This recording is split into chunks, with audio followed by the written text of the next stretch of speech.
Bonjour tout le monde, on se retrouve pour une nouvelle vidéo. Dans cette vidéo, je vais faire un petit suivi vite fait bien fait et une présentation de mes nouveautés, parce qu'il y en a quelques-unes. Et puis voilà, bon on y va. Donc les Philium philippinicum, j'ai une femelle qui est passée encore adulte, c'est la deuxième. L'autre, elle est là. Ah,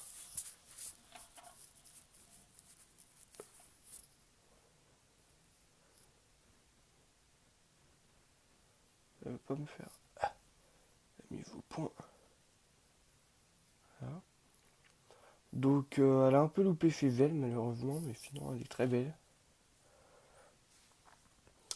Alors, je l'ai nourri sur du rovier. Tout simplement parce que ça doit s'entendre même, j'ai été malade. Et, euh, et Marron se trouve à peu près à 1 kilomètre dans les bois.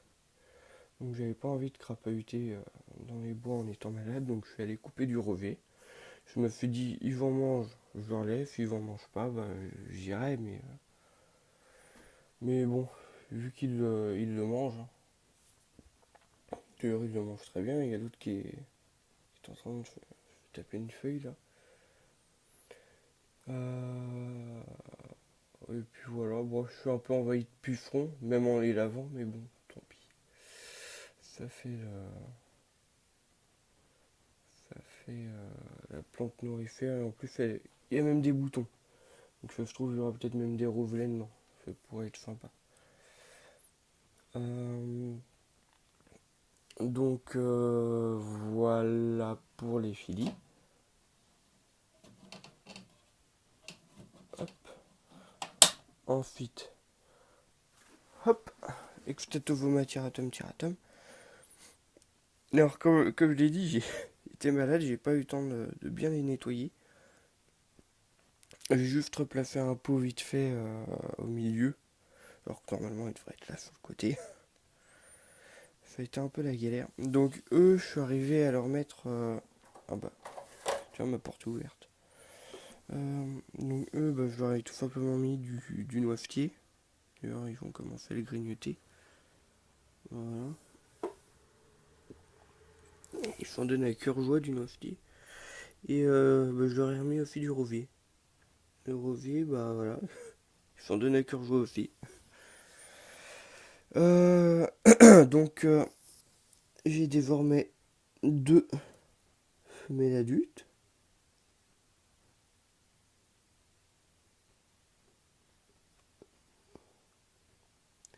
Mais par contre, j'ai perdu mon mâle hier. Il a rendu l'âme hier.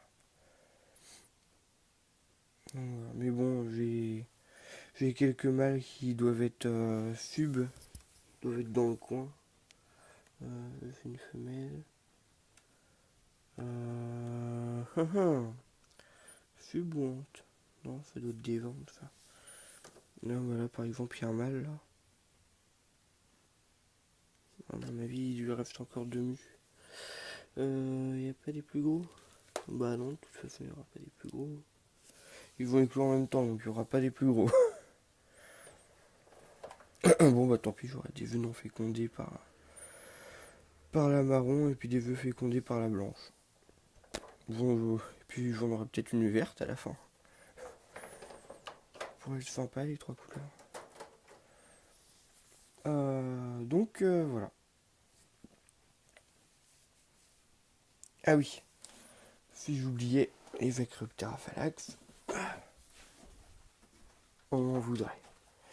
Donc, les Acroptera phallax, toujours aucune perte. Voilà. Comme vous pouvez le constater, il n'y a toujours aucune perte. Voilà. Voilà. Je vais pas regarder ce matin, mais il n'y a rien au fond. Maintenant, j'en ai fait. Merde. Hop. Ah. Donc j'en ai fait. Je les élève aussi sur du rovier. Ça a l'air de leur convenir, ils le grignotent, hein. Après, je pense pas que c'est leur plante préférée, mais ils en mangent. Même les petits, les élins, tout ça, ça en mange. Donc voilà. Et évidemment, il y a toujours le Philium philippinicum L3. Donc voilà. Bref, instant sur les phalanx. J'aurais quelques mâles. Je sais plus combien j'ai compté. Je crois qu'il y a 3 mâles et 4 femelles, un truc comme ça. Donc normalement, si j'arrive à les tenir, ça pourrait être pas mal à la fin. Ensuite, les Carosus morovus. On voit un qui se trimballe là. Et dedans, il y a une de mes nouveautés que j'ai achetée hier.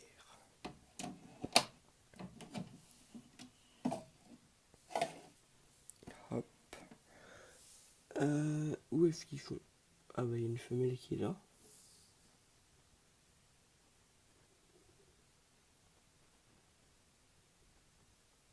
On voit un peu mal.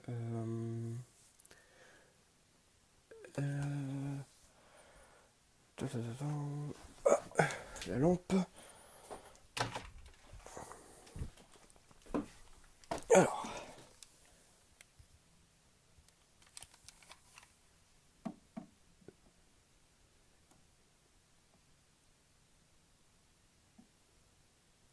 Alors cette femelle-là, elle n'est pas comme l'autre. Je la trouve magnifique. Elle a des penchants verts, marron.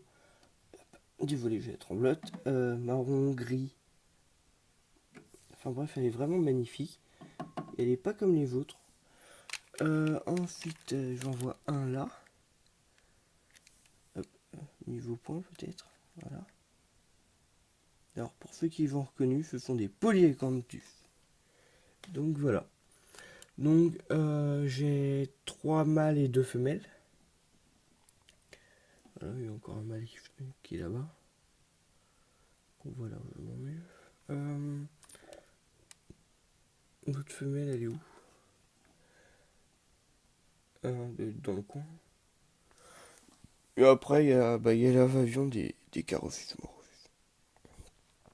Je dois en avoir 12. Ah.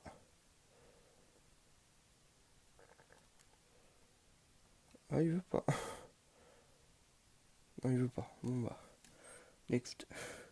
Tiens là-bas. Voilà. Donc il y en a 12. 12 Carosus. Il va falloir que soit j'en donne, soit je congèle les œufs, parce que sinon. Mince. Ça va être chiant. Il va en avoir partout. Partout, partout, partout. Ensuite, on va attaquer mes œufs et mes nouveautés. Donc, le terrarium, là, c'est le futur terrarium des Acroptera phalanx.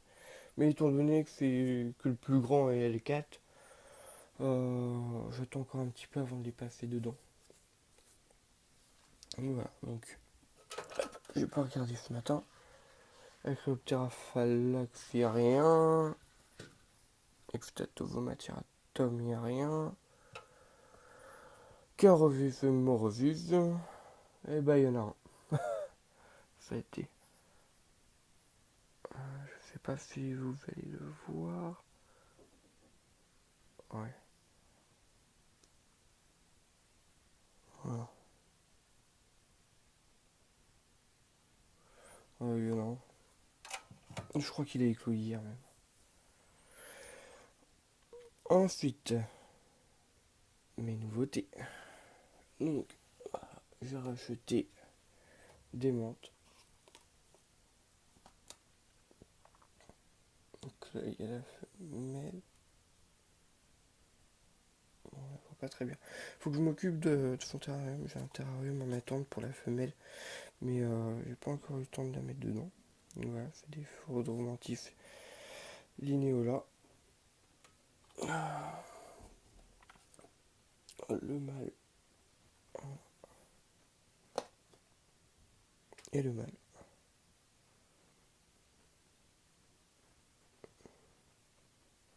On va voir si je les réussi aussi bien que les Philocrania.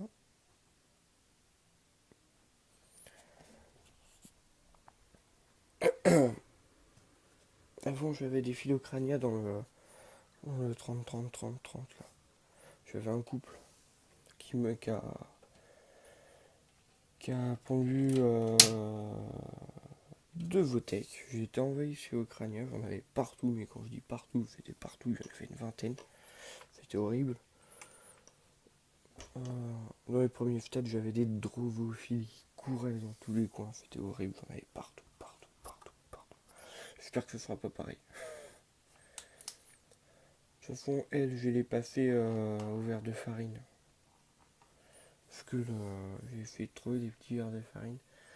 Parce que la Drovo, je peux plus. Je peux plus la Drovo, je peux plus les voir mes Drovo. Alors, ensuite, là, c'est quelque chose qui a quelques vidéos, j'aurais jamais cru acheter.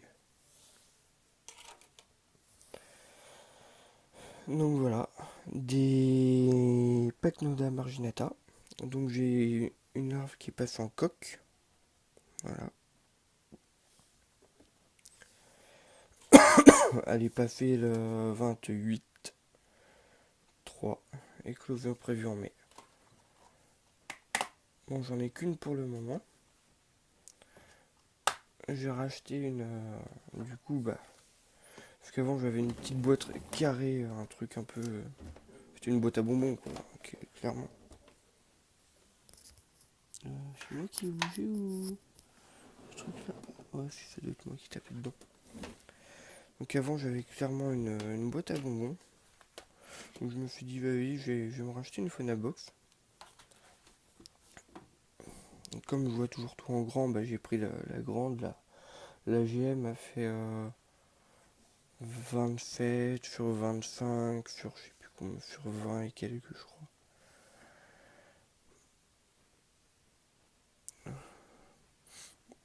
Et puis j'ai racheté du substrat pour les mettre dedans. Donc les larves, elles doivent être planquées. Je vais pas trop y tripoter. On verra ça une prochaine vidéo. Je leur ai mis de l'additif dedans. On va voir si ça leur convient.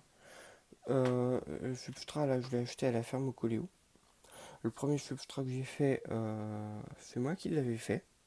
C'est vachement chiant à faire. Mais quand je dis chiant, c'est extrêmement... Oh là, pardon. C'est très chiant.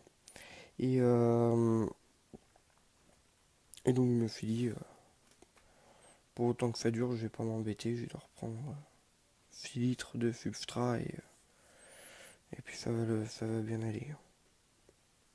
Mais ce qui est marrant, c'est que eux, dans leur substrat, ils mettent principalement de la feuille. Moi, je mettais principalement du bois en décomposition et ils avaient l'air d'apprécier. Là, je verrais bien, hein, mais j'aurais mis des gros bouts de bois un peu comme ça. Des bouts en décomposition et il n'y en avait plus beaucoup.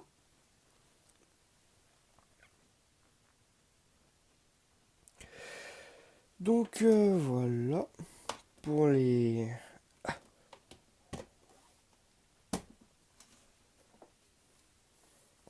Donc voilà pour les Pachnoda.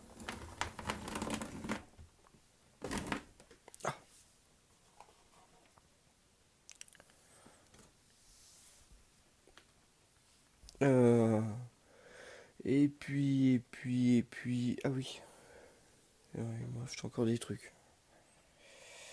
J'ai oublié mes Votech Decontif AFP.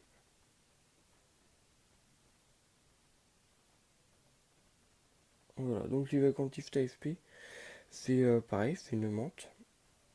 La femelle adulte fait 2,5 cm et c'est une espèce qui est parthénogénique. C'est une des rares espèces de menthe qui est parthénogénique. Donc je me suis dit bah on va essayer. Hein. Par contre ça mange de la drosophile de L1 à adulte. Hein. Parce que et encore les drosophiles, faut les trier, faut prendre les toutes petites. Ça va être sympa à faire ça. Et puis voilà, il n'y a plus rien d'autre je crois. Non, bah non, il n'y a plus rien de toute façon là. Fait tout, ça commence à devenir, à s'agrandir tout ça, mais bon. Il va falloir que je trouve encore un peu de place. Encore un peu de place par là-bas. Et puis donc, et puis bah je vais vous laisser. Je sais pas. Ah oui, ça fait déjà un quart d'heure. Oula. Un quart d'heure et puis je vous laisse sur. Oui donc, non, je vais pas vous laisser tout de suite. Donc désolé, ça vient de couper. Espace insuffisant. Donc oui, donc je vous disais. Donc mes foudres romantifs et mes polyacanthus, je les ai achetés hier au salon Edenia qui se trouve à Cergy-Pontoise dans le 95.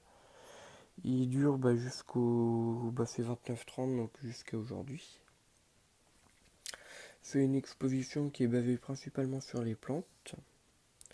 Il y avait Arthropodia donc je pense que de toute façon vous avez reconnu les boîtes. Hein. Et il y avait un petit peu de reptiles. Donc en tout, on devait voir un peu de... Il y avait du camé, il y avait des tortues terrestres, il y avait du coléo, il y avait du phasme, il y avait... Pas de la menthe religieuse, hein. Pérophasma, en reptile, il y avait du cali, il y avait des serpents. Et ils vendaient quelques terrailles. Et puis voilà. Non, c'était pas très grand, hein. Ça devait faire peut-être 9 mètres carrés leur truc, mais... Moi, de toute façon, ce que j'avais en tête, c'était les Phorodromantis leonea et Polycanthus. Donc, j'ai trouvé mon bonheur, ça m'a suffi. Plutôt que j'ai cherché les Polycanthus. Normalement, j'étais allé jusqu'au d'œuvre pour pouvoir trouver des... avoir l'espoir de trouver des Polycanthus et il n'y en avait pas. Donc, voilà. Bon, allez. Bah, je vous dis... J'espère que vous avez aimé cette vidéo. N'hésitez pas à vous abonner à ma chaîne ou à laisser des commentaires. Et puis bah à bientôt pour une nouvelle vidéo. Salut!